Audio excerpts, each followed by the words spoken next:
So, you want to become an international student in Canada, but where do you start? Here are 5 simple steps you can take.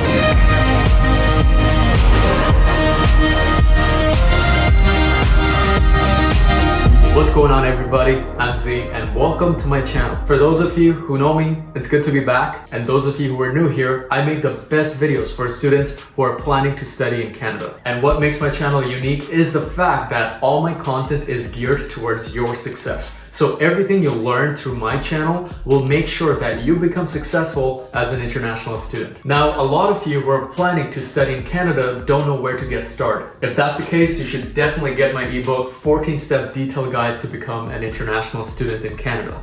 But in this video, I'm going to share 5 simple steps that you can take to get things started. Alright, step 1. Do you have enough money to study in Canada? Think about it. If you don't have enough money to support your education and living costs in Canada, why bother planning, right? So the first thing you gotta do is ask yourself, do I or my family have the financial resources to support my education in Canada? Be honest with yourself when you answer this question. And don't even think you can cover your tuition fees and living expenses by working on the side. It's impossible. Although there is an exception. You can make a lot of money and totally cover all your costs by working cash jobs, but you'll probably end up in jail. So that's totally up to you if you want to do that just as a hobby. Hope you're smart enough to get the joke. Anyway, you might be wondering, how much does it really cost to study in Canada as an international student? All I can say is that it's going to cost you at least 35,000 Canadian dollars per year. And that's only considering the fact that you study at a college at a good location. If you're studying at a university, it's easily over 40 to 45,000 Canadian dollars per year. Here's my breakdown. College tuition fees are usually around 20,000 Canadian dollars per year. If you're studying at a good location, it will easily cost you 15,000 Canadian dollars per year in living expenses. Anybody or any agency that tells you that it's cheaper than that, they never stepped a foot abroad. I have lived in Canada for the past 6 years, so I know. And if there's any international student who is already living in Canada and they tell you that their living expenses are 7,000 Canadian dollars per year, which is like $600 per month, high chances that they live in a place that looks like this, with lots of trees and beautiful green fields, but no job opportunities. But if you want to study in a location that looks like this, where you will get lots of job opportunities, all I can say is figure out if you can actually afford to pay at least 35,000 Canadian dollars per year for your education. If you can, let's talk about step 2. Step 2, decide where you're going to study. There's a big mistake a lot of students make when they start their search for universities and colleges in Canada. They watch videos like 10 cheapest universities in Canada or cheapest colleges in Canada. These are absolutely terrible videos to watch. Never, ever, ever listen to these videos. They're super misleading and totally lead you the wrong way to make decisions on which university or college you should apply for. Now, you might ask, so Z, the people who are making those videos, are they scammers? No, they're great content creators, but the reason they make those videos is because it gets them a lot of views. Because a lot of students always search with the keyword cheapest universities or colleges in Canada. So whenever a YouTuber makes a video on that topic, YouTube algorithm pushes that video to more people and their channel grows. Of course, every YouTuber loves that, but unconsciously, they're not aware that it's misleading you. You will never ever see me making those videos because I want to make sure you do things the right way so that you can achieve the career that you want. And that's what makes my channel unique. So let's talk about why is it wrong to watch those videos. Imagine you went to the cheapest university in Canada and after graduation, you failed to land a professional job. What happens then? You're going to go broke. Then you will settle for a minimum wage job and all your dreams will get crushed. Your parents are going to be disappointed, but more importantly, you will disappoint yourself. Are you still going to be proud of the fact that you went to the cheapest university in Canada? No. Now, let's say you went to an expensive university, but still failed to get a professional job after graduation. That's even worse, right? You paid all that money and you still don't have a job. You see, it doesn't matter if you go to a cheap university or an expensive one. What matters is the potential of you getting a professional job before and after your graduation. You're not spending hundreds and thousands of dollars on education for a degree, which looks like this, by the way, in case you're wondering. but you are spending all that money to make sure that you can achieve the level of success that you've always dreamt of, so that you can take care of your parents and the people around you. So looking at the cheapest or the highest ranked university is not the right way to start your process. Then you might be asking, what's the right way? Identifying the right location. You have to first find out which city offers the most number of job opportunities related to your field that you want to work in. So let's say you want to be a social worker. Find out which city offers the most number of social worker jobs. Or you might want to become an electrical engineer.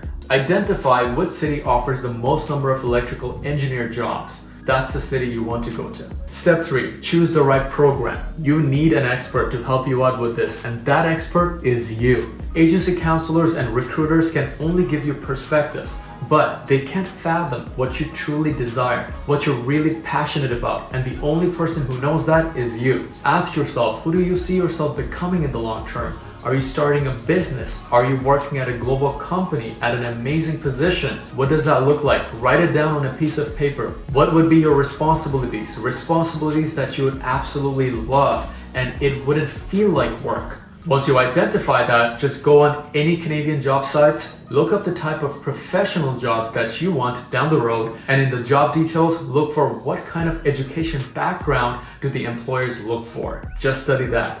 One more thing I want to add, just because you're a science background student doesn't mean you will have to study computer science or engineering.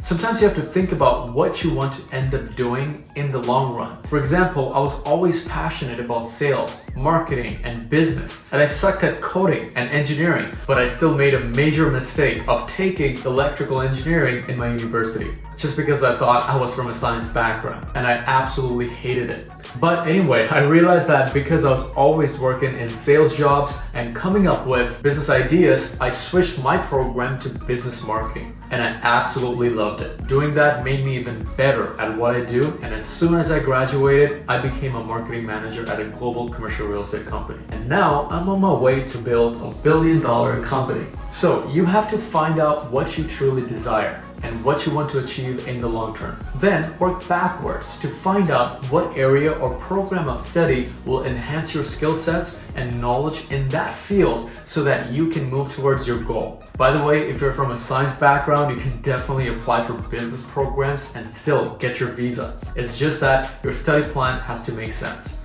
Step 4, 5, and 6. Check the requirements, apply for the institution, and apply for your study permit. Now that you know your program, check if you're eligible to apply for that program. See what grades they need and what are the requirements. I've made a detailed video before on how to check the eligibility requirements for any institution, so make sure to check that out. The next logical step is to apply for the institution. You have determined that you have the money, you have found the right institution in the right location, you identified the program you want to study, and now it makes sense that you start your application, right? And of course, once you get your offer letter, you apply for your study permit, because that's how you actually get your visa to move to Canada. Now I get it, you might be wondering, Z, why did you make it sound so simple and didn't get into all the details? Here's the thing, you just can't figure out all the details by yourself. First, you're gonna get overwhelmed with a lot of information. Second, it's a complex process. Third, this video is gonna get really boring if I have to explain all that. Listen, if I give you a manual on how to fix every part of a car, you still won't be able to fix it. It's easier to take your car to the mechanic because it's just too complex. And the same thing goes for your international student application and visa process. There's a lot that goes into it. Look, you can do it by yourself, but it will take you a lot of time and stress to learn everything. Even worse, you might make a small mistake and risk your visa getting rejected. So it's a good idea to work with an agency who already knows how to handle this stuff. They're the car mechanic in this example. But you have to make sure that you have a good understanding of what goes on in every step so that agencies can't scam you. Because both of us know that happens a lot. And even worse, none of these counselors or agents have ever stepped a foot in Canada. So how do you expect them to give you the right advice? And that's why you need to get my 14-step guide to become an international student in Canada. If you can't find a trustworthy agency, I'm launching my own agency very soon. I have been living in Canada for the past 6 years. I've achieved a lot of success for myself, and I can help you do the same. You can definitely use my own agency if you want to move to Canada as an international student. I'm putting together an amazing team to help students like you apply for the right university or college in the right location, organize all your documents in a legal and proper way so that you can smoothly transition to Canada. We're also going to provide training on English communication as well as job hunting and career development so that you know how to land professional jobs as soon as you move to Canada. That's my promise to you, and if you want to get early access to my agency, just click the link below. Listen, I'm super stoked about it, and so should you, because trust me, I'm going to make this one of the most trustworthy agencies in the entire world. Lastly, one more step. Step 7, time for you to make some noise. You're moving to Canada not only for education, you're moving to Canada to make sure that you achieve what you truly want in life. This is a new chapter, and this time there are no strings on you. You won't have anyone stop you from going after what you want, and if you don't, the only one to blame will be you. So do whatever it takes to achieve the best for yourself and your family, and don't forget to make some noise along the way. That being said, that's my exit. Hope you got a good overview of what you need to do if you're planning to study in Canada. If you want help with your application process and get guidance from my agency, simply click the link in the comments, and I still highly recommend that you get my 14-step guide to become an international student in Canada. If you're planning on doing the application process by yourself, you will feel confident and educated on what's involved in the entire process. Remember, what makes a person stand out in a crowd is their knowledge, experience, and achievements. And to make sure that you're successful when you study abroad, you need to have these 3 things in spades. Alright, make sure to subscribe if you like the content, and if you don't, still subscribe. You're gonna go to heaven. Anyway, take care, and I will see you when I see you. Ciao.